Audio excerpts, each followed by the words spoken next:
जहाँ तक गलियारे की बात है, जो सरकार बनाना चाहती है, इसको कॉरिडोर कह रहे हैं, ये गलियारा बनाना चाहती है, जिसके लिए हम पहले दिन से ही, जब से सरकार ने ये बात कही है, सुलखान सिंह जांच समिति थी, हम संस्थान की ओर से स्वयं उपस्थित हुए थे और उन्होंने लिखित रूप में ये ज्ञापन उन्हें सौंपा था।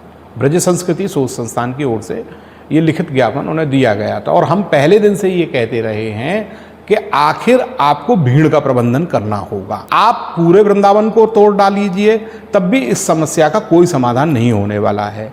आप गलियारा बना दीजिए। मैं आपको निश्चित रूप से ये बता रहा हूँ कि आने वाले, जो देश की जनसंख्या जिस तरह से बढ़ रही है, आने वाले 10 साल में वो विफल हो जाएगा पूरी तरह से। आखिर आपको भीड़ का प्रबंधन करना पड़ेगा। सरकार रेलवे में भीड़ का प्रबंधन नहीं कर रही है। आरक्षण के माध्यम से हर आदमी को आरक्षित टिकट तो नहीं मिल सकती ना, उसे पहले करना पड़ता है, उसे क्रम में जाना पड़ेगा। आपको भीड़ का नियंत्रण करना पड़ेगा।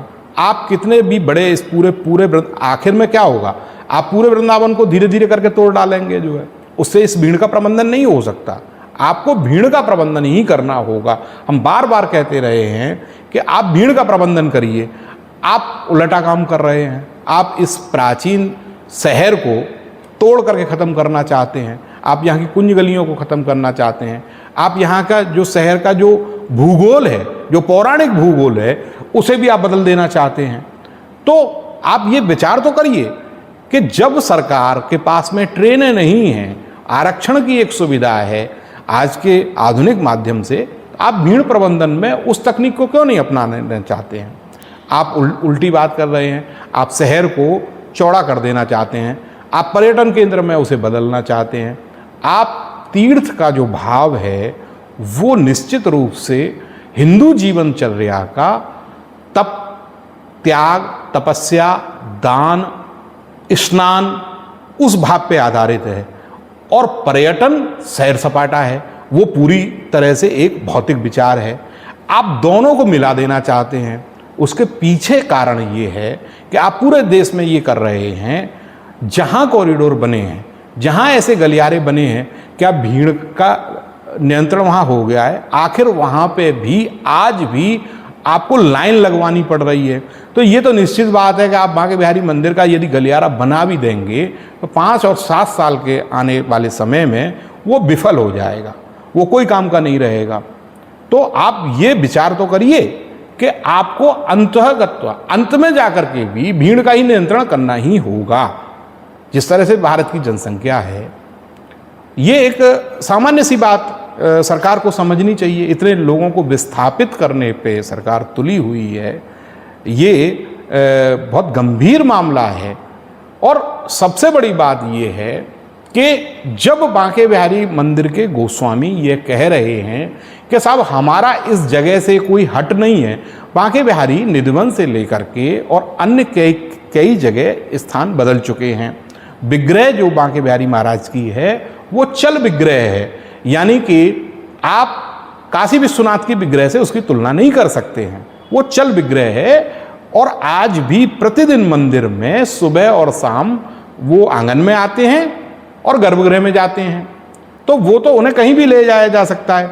जब गोस्वामी ये कह रहे हैं कि इतनी बड़ी तोड़फोड़ करने की कोई ज़रूरत नहीं है, ब्रजवासियों को कष्ट देने की कोई ज़रूरत नहीं है, इसमें सैकड़ों हजारों लोग विस्थापित हो रहे हैं, आप हमें जगह दे दीजिए, आप हमें और भूमि दे दीजिए कहीं पे। वो गोस्वामी समाज और शिष्य परिकर, उनकी यजमानी व्यवस्था वहाँ नया मंदिर निर्माण कर लेगी। तो सरकार को ये समझना चाहिए ना, सरकार वृंदावन की सफाई का प्रबंध नहीं कर पा रही है, पेयजल का प्रबंध नहीं कर पा रही है। वृंदावन की इतनी भयंकर समस्या है कि यहाँ रोड पे आप चश्मा और मोबाइल लेकर के नहीं चल सकते। बंदरों के पुनर्वास की समस्या है, आप उसे गंभीरता से बिल्कुल भी नहीं लेना चाहते हैं।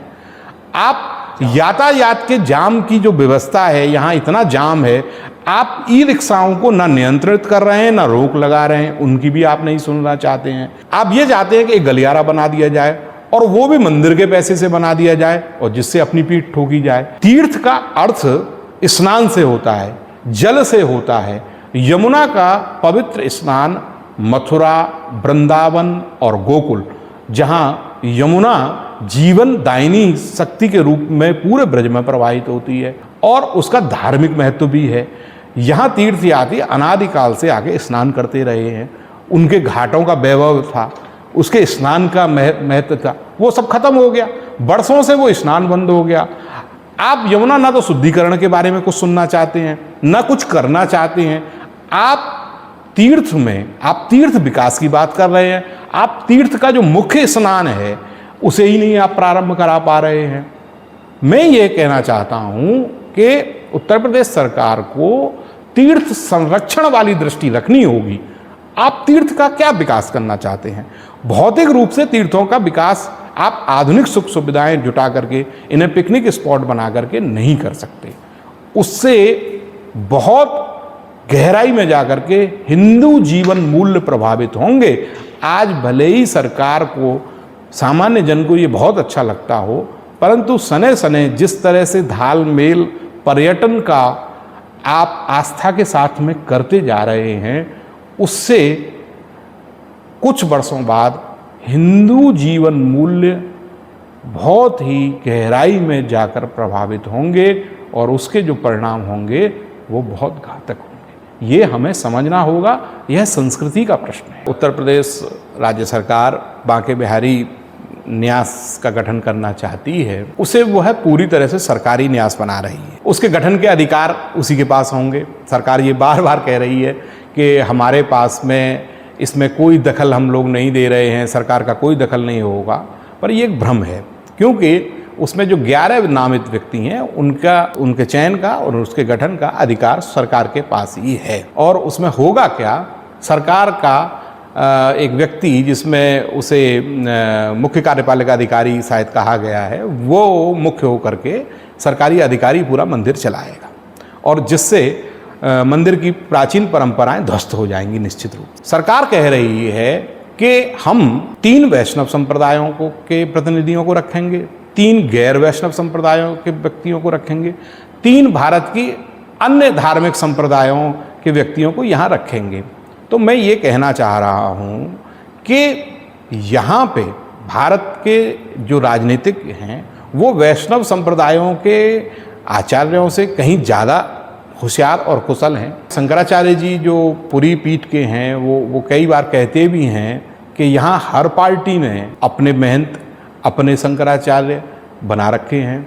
यानी भाजपा के शंकराचार्य अलग हैं, कांग्रेस के शंकराचार्य अलग हैं, सपा के शंकराचार्य अलग हैं, सपा के महंत अलग हैं, कांग्रेस के महंत और मठाधीश अलग हैं। तो सरकारें जब बदलेंगी तो बांके बिहारी मंदिर में के न्यास में ये खेल चलता रहेगा। ये एक ऐसा रास्ता बन गया है जिसमें हर सरकार अपने महंत, अपने मठाधीश और अपने शंकराचार्य को बैठा देगी, जिससे 500 साल पुरानी इतनी महान परंपरा विखंडित हो जाएगी, जो स्वामी जी की रस परंपरा है।